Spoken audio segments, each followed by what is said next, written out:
इस वीडियो में आप जानेंगे ओरल कॉन्ट्रासेप्टिव पिल्स कितने तरह की होती हैं, कौन लोग इनको यूज कर सकते हैं, किन लोगों के लिए ये यूज करना मना होता है, कैसे आप इनको यूज करें, क्या इनके फायदे हैं और क्या इनके नुकसान, और किन बातों का आप ध्यान रखें, क्या इनके बारे में जो कहे गए मिथ्स हैं वो सब सही हैं या गलत। मेरा नाम डॉक्टर सुमन जैन है, मैं एक गायनेकोलॉजिस्ट हूँ। मेरे चैनल पर आपको मिलेंगे videos about women's health and wellness. ये हमारा बर्थ कंट्रोल सीरीज का तीसरा एपिसोड है। इस सीरीज में हम अलग अलग कॉन्ट्रासेप्टिव मेथड्स के बारे में अलग अलग एपिसोड्स में डिटेल में बात कर रहे हैं, तो आप सब्सक्राइब करना ना भूलें जिससे कि आपका कोई भी वीडियो मिस ना हो। ओरल कॉन्ट्रासेप्टिव एक बहुत ही इफेक्टिव और कॉमन मेथड है बर्थ कंट्रोल करने का।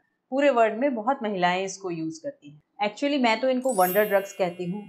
आपको एक बार डॉक्टर के पास जाके अपनी सारा चेकअप करवा के अपने मतलब की एक टैबलेट लिखवानी है, उसके बाद सब कुछ आपके कंट्रोल में। ना तो आपको बार बार डॉक्टर के पास जाना है, ना आपको कोई इन्वेजिव प्रोसीजर करवाना है जैसा कि कॉपर टी में होता है, ना कोई इंजेक्शन, कोई पीरियड का पेन नहीं। पीरियड आपके हाथ में, कब आना है, कैसे आना है, सब कुछ आपके कंट्रोल में। Everything is under your control, आपका पीरियड भी और आपकी लाइफ भी।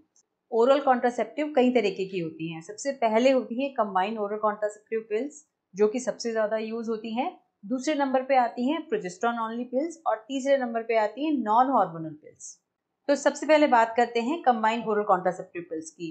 कंबाइंड ओरल कॉन्ट्रासेप्टिव पिल्स सबसे ज्यादा यूज होती हैं और इनको कंबाइंड इसलिए कहा जाता है कि इसमें दो हार्मोन्स होते हैं, ईस्ट्रोजन एंड प्रोजेस्टेरॉन। ज्यादातर महिलाओं ने अपने जीवन में कभी ना कभी ओरल कॉन्ट्रासेप्टिव पिल्स का इस्तेमाल किया ही होता है। अगर कॉन्ट्रासेप्शन के लिए या बर्थ कंट्रोल के लिए नहीं तो किसी और यूज के लिए। इनका इस्तेमाल और भी बहुत सारी बीमारियों में हम लोग करते हैं। जैसा कि मैंने आपको बताया कि इसमें दो हार्मोन्स होते हैं, ईस्ट्रोजन एंड प्रोजेस्टेरॉन, जो कि हमारी बॉडी में वैसे भी नेचुरली मिलते हैं।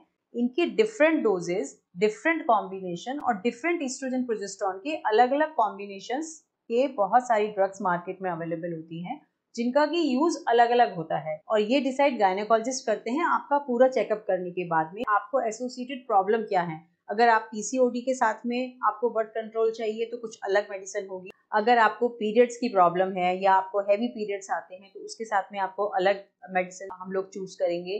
अगर आपको एक्ने है या किसी और तरीके की प्रॉब्लम है या कोई मेडिकल प्रॉब्लम है, तो हर तरह की प्रॉब्लम के हिसाब से एक प्रॉपर पिल आपके लिए चूज की जाती है, जो कि आपको सिर्फ बर्थ कंट्रोल का ही फायदा नहीं देगी, उस प्रॉब्लम में भी आपकी हेल्पफुल होगी। इतनी सारी अलग अलग ओरल कॉन्ट्रासेप्टिव पिल्स हमारे पास अवेलेबल हैं, इससे हमारी फ्लेक्सिबिलिटी बहुत बढ़ गई है।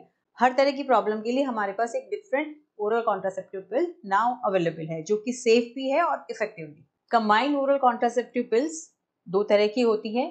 कुछ होती हैं जो मोनोफेजिक होती हैं और कुछ होती हैं जो ट्राइफेजिक होती हैं। मोनोफेजिक यानी कि उसमें सारी ही टैबलेट्स एक जैसी होती हैं और ट्राइफेजिक में 3 अलग अलग तरह की टैबलेट्स होती हैं। इनमें सिर्फ डोज का डिफरेंस होता है, काम करने का तरीका इनका ऑलमोस्ट सेम होता है। सिर्फ लेने के वक्त आपको उनकी सीक्वेंस का ध्यान रखना होता है, वरना ट्राइफेजिक में प्रॉब्लम होती है। तो आइए अब ये जानते हैं कि ओरल कॉन्ट्रासेप्टिव पिल्स काम कैसे करते हैं। ईस्ट्रोजन और प्रोजेस्टेरॉन जो हमारे शरीर में नेचुरल भी मिलते हैं, इनकी डोज इस तरह से रखी जाती है तो ये ओव्यूलेशन को सप्रेस कर देती हैं और इसके अलावा नए फॉलिकल्स नहीं बनते और सर्वाइकल म्यूकस को भी थिक कर देती हैं, जिसकी की वजह से प्रेगनेंसी नहीं हो पाती। तो गायनेकोलॉजिस्ट चूज कैसे करते हैं कि आपको कौन सी ओरल कॉन्ट्रासेप्टिव पिल्स सूट करेगी। ये डिपेंड करता है कि आपका फिजिक क्या है, आपकी हाइट, आपका वेट, आपका बीएमआई, आपकी ऑब्स्टेटिकल हिस्ट्री क्या है, आप पहली प्रेगनेंसी से पहले आप चाह रहे हैं बर्थ कंट्रोल या आप स्पेसिंग के लिए यूज करना चाहते हैं, आपका पीरियड कैसा है, हैवी है या कम है, आपको और साथ में कोई बीमारी तो नहीं है, और जो भी बीमारी आपको साथ में है उसमें कौन सी दवाई आपको सूट करेगी। इन सब चीजों का ध्यान रख के different oral contraceptive pills choose की जाती हैं। इसलिए आप इसका डिसीजन आप खुद ना लें, आप डॉक्टर के पास जाएं, चेकअप करवा के तभी आप अपने लिए एक प्रॉपर मेडिसिन चूज करें। तो अब हम इस पर आते हैं कि ये टैबलेट्स हमें यूज कैसे करनी होती है। ये टैबलेट्स 21 टैबलेट का पैकेट भी आता है, 24 टैबलेट का भी आता है और 28 टैबलेट का भी आता है। 21 टैबलेट वाला पैक सबसे ज्यादा कॉमन होता है। 21 दिन वाली जो टैबलेट्स होती हैं उनको डे 1 या डे 2 ऑफ पीरियड पे शुरू करना होता है। पहले पैकेट शुरू करने के बाद में आपको डेली एक टैबलेट लेनी होती है और उसको फिक्स टाइम पे लेना होता है। वो टाइम कोई भी हो सकता है, चाहे आप रात को सोने के टाइम लें या दिन के टाइम लें, जो भी टाइम आपको लगता है कि आपको याद रहेगा उसी टाइम पे आपको डेली लेना है। ये टाइम में आप आधा घंटे से 15-20 मिनट का वेरिएशन तो चल सकता है, लेकिन इससे ज्यादा का वेरिएशन आप ना करें। 21 टैबलेट लेने के बाद में आपको 7 डेज का फिक्स गैप करना होता है, और जैसे ही गोली खत्म करने के 8वें दिन से, यानी कि 7 दिन का गैप करने के बाद 8वें दिन से आपको नया पैकेट शुरू करना होता है। दूसरा पैकेट जब आप शुरू करते हैं उस वक्त आपको डे 1 और डे 2 नहीं देखना है, वो आपको फिक्स 7 डेज का गैप करना है। उस 7 डेज के दौरान में आपको पीरियड आएगा, वो कितने भी दिन का हो सकता है। अगर आपको 6 डे मान लीजिए पीरियड आता है, तो चाहे पीरियड आपको चल रहा हो तो भी आपको 8th डे से वापस से टैबलेट स्टार्ट करनी पड़ेगी। अगर किसी वजह से ऐसा हो कि आपको 7 दिन के दौरान में पीरियड आया ही नहीं, तब आप थोड़ा सा वेट करें और पीरियड आने के बाद में फिर से डे 2 पे स्टार्ट करें। यूजुअली ऐसा होता नहीं है। 21 दिन वाली टैबलेट्स जो होती हैं, इनमें जो ये 7 डेज होते हैं, इनको पिल फ्री डेज कहा जाता है, और ये फिक्स 7 डेज ही हमें रखना है। इसको हम इस तरह से भी समझ सकते हैं कि सपोज अगर आपने पहला पैकेट संडे से शुरू किया, तो आपका हर पैकेट संडे से ही शुरू होगा, क्योंकि आप संडे से शुरू करेंगे, 3 हफ्ते के बाद में वो सैटरडे को आपका टैबलेट खत्म होगा। फिर आपने 7 दिन का गैप करेंगे और नेक्स्ट एक संडे छोड़ के अगले संडे से आपको नेक्स्ट पैकेट स्टार्ट करना होगा। 24 दिन वाली जो टैबलेट होती है उसमें पिल फ्री डेज 4 दिन के ही होते हैं, उसी दौरान में पीरियड आपको आ जाता है, और 5वें दिन से आपको फिर से टैबलेट स्टार्ट करनी होती है। 28 दिन वाली जो स्ट्रिप्स होती हैं उनमें एक्टिव ड्रग तो 21 ही होती हैं, जो बाकी की 7 ड्रग्स होती हैं वो आयरन की टैबलेट्स होती हैं। ये इसलिए बनाया जाता है जिससे कि भूलने का चक्कर ना रहे। इसमें आपको किसी तरह का कोई गैप नहीं करना है, आपको नंबर 1 से शुरू करना है, 28 पे खत्म करना है और अगला पैकेट शुरू कर देना है। जिस दौरान में दूसरे कलर की 7 टैबलेट्स चल रही होंगी, उस दौरान में पीरियड अपने आप आपको आ जाएगा। आपको इस बारे में नहीं सोचना है, सिर्फ नंबर से आपको टैबलेट्स लेनी है। एक कंफ्यूजन जो अक्सर करके पेशेंट्स को हो जाता है कि जैसे ही वो लोग टैबलेट छोड़ते हैं तो वो पूछते हैं कितने दिन में हमें पीरियड आएगा। पीरियड आपको कभी भी आ सकता है, टैबलेट छोड़ने के दूसरे दिन, तीसरे दिन, चौथे दिन, 5वें दिन, इससे मैटर नहीं करता।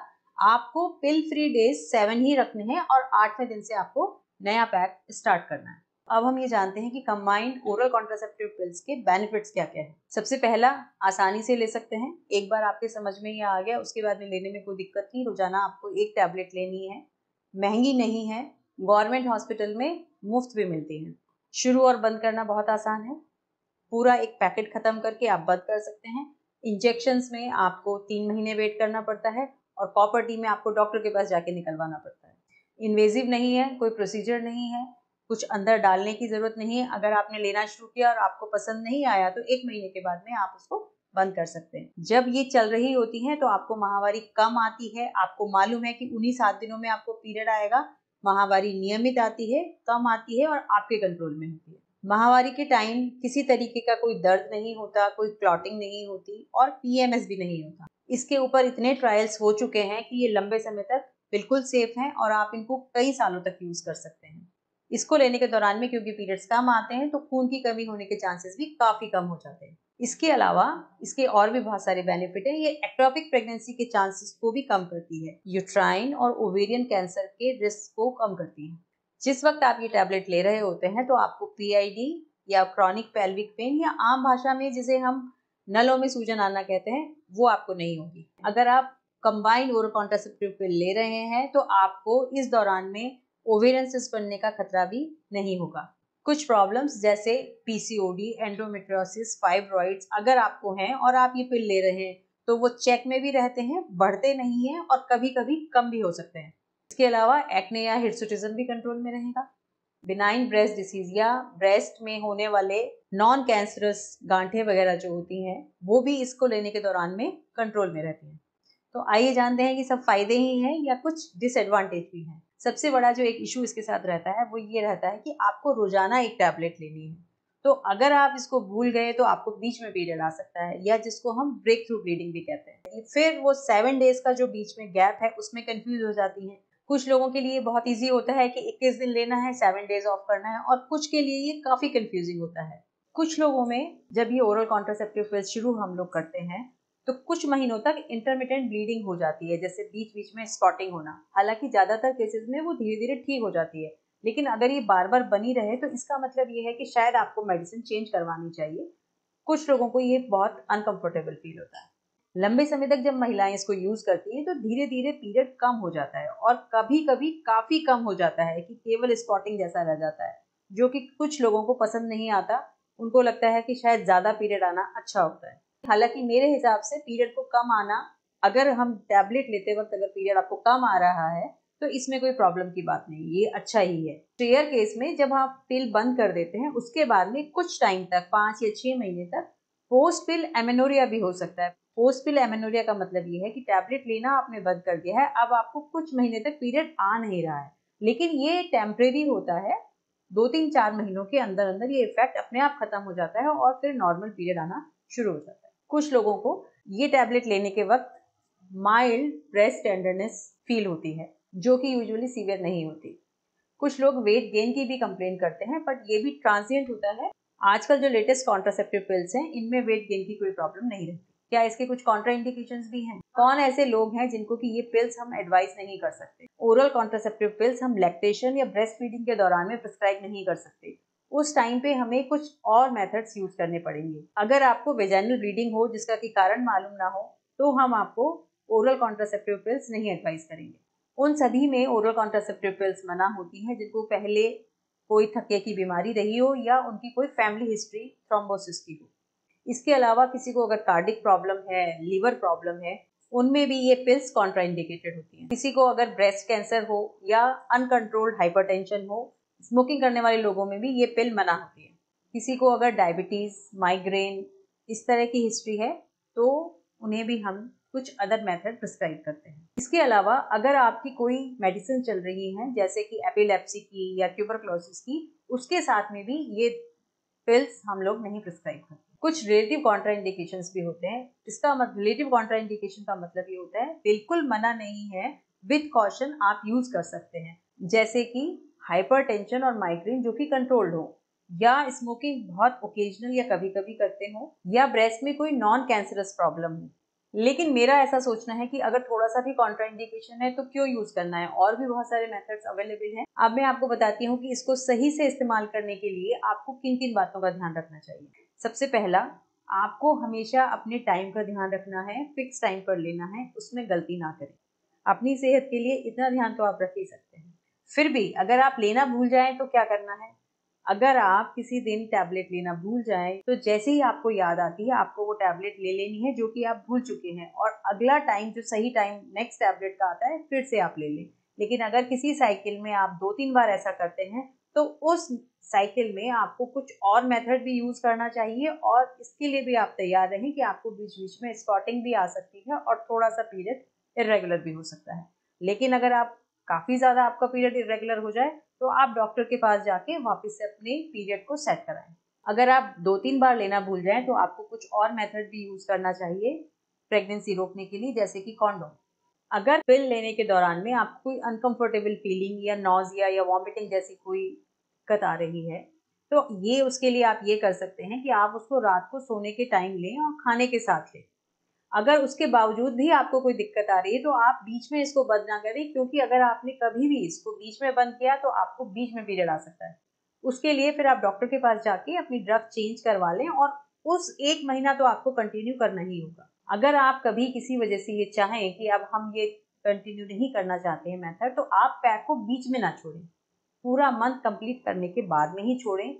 कंबाइंड ओरल कॉन्ट्रासेप्टिव पिल्स एक बहुत ही इफेक्टिव तरीका है और इसकी फेलियर रेट सिर्फ 0.1 पर 100 वुमेन ईयर है। यानी कि अगर 12,000 पैक यूज किए जाएं तो उनमें कभी एक बार फेलियर होगा, और ऐसा भी ज्यादातर तभी होता है जब इसको प्रॉपरली यूज ना किया जाए या आप बीच बीच में अक्सर इसे भूल जाएं।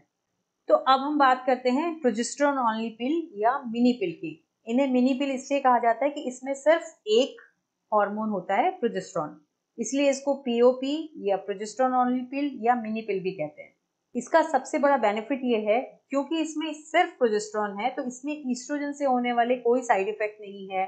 थ्रोम्बोसिस के चांसेस कम हो जाते हैं, कार्डिक प्रॉब्लम, लीवर प्रॉब्लम के साइड इफेक्ट जो कंबाइंड ओरल कॉन्ट्रासेप्टिव पिल्स में होते हैं वो इसमें कम होते हैं। इसको लेने के दौरान में आपको इसको लगातार लेना होता है, बीच में कोई पिल फ्री डे नहीं होता। इसीलिए क्योंकि इसमें पिल फ्री डे नहीं होता तो इसमें भी पीरियड धीरे धीरे करके कम या फिर एमेनोरिया भी हो जाता है, यानी कि आपको पीरियड नहीं आते। तो अगर आप वो पसंद करते हैं तो ये एक बहुत आपके लिए यूजफुल मेथड है। इसका एक बेनिफिट ये है कि इसको आप लैक्टेशन के दौरान भी यूज कर सकते हैं, यानी कि जब आपका बच्चा छोटा है और दूध पी रहा है उस टाइम पे अगर आप पिल ही लेना चाहते हैं, अगर आप कॉपर टी नहीं लगवाना चाहते, अगर आप इंजेक्शन नहीं लेना चाहते, तो उस टाइम के लिए ये सबसे बेस्ट ऑप्शन है। तीसरे नंबर पे जो पिल आती है नॉन हार्मोनल ओरल पिल्स, ये एक बहुत ही इफेक्टिव तरीका है और हमारे लिए गर्व की बात यह है कि ये इंडिया में डेवलप्ड है। हालांकि ये वर्ल्ड वाइड बहुत ज़्यादा यूज नहीं होती है, लेकिन हमारे यहाँ काफ़ी यूज होती है और गवर्नमेंट सप्लाई में भी हमें मुफ्त मिलती है। इसकी सबसे अच्छी बात यह है कि शुरू में जब आप इसको स्टार्ट करते हैं तो इसको सिर्फ हफ्ते में 2 बार लेना होता है और 3 महीना के बाद में हफ्ते में सिर्फ 1 बार, यानी कि संडे के संडे 1 गोली खानी है और बस आपका कॉन्ट्रासेप्शन पूरा। इससे भी अच्छी बात यह है कि कोई साइड इफेक्ट नहीं है, कोई नॉजिया, वॉमिटिंग कुछ नहीं। केवल एक प्रॉब्लम इसकी वजह से है जो शायद कुछ लोगों को पसंद नहीं आती, वो ये है कि इंजेक्टेबल कॉन्ट्रासेप्टिव की तरह ही इसमें भी धीरे धीरे करके पीरियड कम होने लगता है और फिर एमेनोरिया भी हो जाता है या पीरियड नहीं आता है। लेकिन अच्छी बात यह है कि आप इसको लगातार 4 साल 5 साल भी ले सकते हैं। इसके अलावा कुछ पेशेंट्स में इसको लेने के दौरान में ओवेरियन सिस्ट बनने के भी चांस होते हैं और थोड़ी सी एंडोमेट्रियम थिक होने के चांस भी होते हैं। तो अगर आप केयरफुली लेते हैं और डॉक्टर की सलाह से बीच में सोनोग्राफी करा लेते हैं तो ये एक बहुत ही सेफ, इफेक्टिव और इजी मेथड है। इसका एक और बेनिफिट है कि आप इसको कभी भी छोड़ सकते हैं। इसमें विड्रॉल ब्लीडिंग का कोई चक्कर नहीं, ना इंजेक्शन लेना है, ना रोजाना गोली खानी है, हफ्ते में 1 गोली खानी है एंड यू आर डन। तो इतनी सारी रेंज है हमारे पास कॉन्ट्रासेप्शन के लिए, रोजाना खाने वाली टैबलेट्स, लगातार लेने वाली टैबलेट्स, हफ्ते में 1 बार लेने वाली टैबलेट, जैसी आपकी रिक्वायरमेंट उसके हिसाब से कुछ ना कुछ ऑप्शंस तो हमारे पास अवेलेबल हैं ही। अब हम बात करते हैं कि बर्थ कंट्रोल पिल को लेके कुछ मिथ्स भी हमारी सोसाइटी में है, क्या वो सही है? एक सबसे कॉमन कि अगर आपने बर्थ कंट्रोल पिल यूज किया तो उसके बाद में आपको बच्चे लगने में प्रॉब्लम होगी। ये बिल्कुल भी सही नहीं है, ऐसा कुछ नहीं है। सेकेंडरी इनफर्टिलिटी या बच्चे लगने में प्रॉब्लम आपको किसी और वजह से हो सकती है और आपको ऐसा लग सकता है कि ये शायद इन पिल्स की वजह से, जबकि ऐसा नहीं है। बर्थ कंट्रोल पिल जब आप लेना छोड़ देते हैं तो इसका इफेक्ट जो प्रेगनेंसी रोकने में था वो खत्म हो जाता है। इसका कोई लॉन्ग इफेक्ट नहीं होता है, बल्कि कभी कभी इनफर्टिलिटी के ट्रीटमेंट के दौरान में भी, जैसे किसी को अगर पीसीओडी वगैरह होता है तो हम उसको कंट्रोल करने के लिए बीच बीच में बर्थ कंट्रोल पिल्स यूज करते हैं। ये पीसीओडी के कंट्रोल में यूजफुल हैं और इसलिए इनफर्टिलिटी के मैनेजमेंट के दौरान में भी हम लोग यूज करते हैं। दूसरा कि इससे वजन बढ़ सकता है। कभी कभी कुछ पेशेंट्स में थोड़ा सा टेम्परेरी वजन बढ़ सकता है, वो भी कुछ पिल से। अभी जो लेटेस्ट पिल्स अब जो अवेलेबल हैं उनमें कोई वजन बढ़ने का नहीं है। अगर किसी का थोड़ा बहुत बढ़ता भी है तो वो टेम्परेरी होता है, जैसे ही आप उसको लेना बंद करते हैं वो वापस से नॉर्मल हो जाता है। कुछ लोगों का ऐसा मानना है कि बर्थ कंट्रोल पिल लेने से कैंसर हो जाता है, जबकि combined oral contraceptive pills uterus या बच्चेदानी और ओवरी के कैंसर को कम करती हैं। ये कई स्टडीज में प्रूव हो चुका है, लेकिन ब्रेस्ट कैंसर और सर्वाइकल कैंसर पे इसका इफेक्ट प्रूवन नहीं है। मुझे उम्मीद है इस वीडियो से आपके ओरल कॉन्ट्रासेप्टिव पिल्स को लेकर सारे कंफ्यूजन्स और डाउट्स क्लियर हुए होंगे। इसके बावजूद भी अगर आपके कुछ भी डाउट्स हैं तो आप हमें कमेंट करें। मिलते हैं अगले वीडियो में। Stay informed and stay healthy.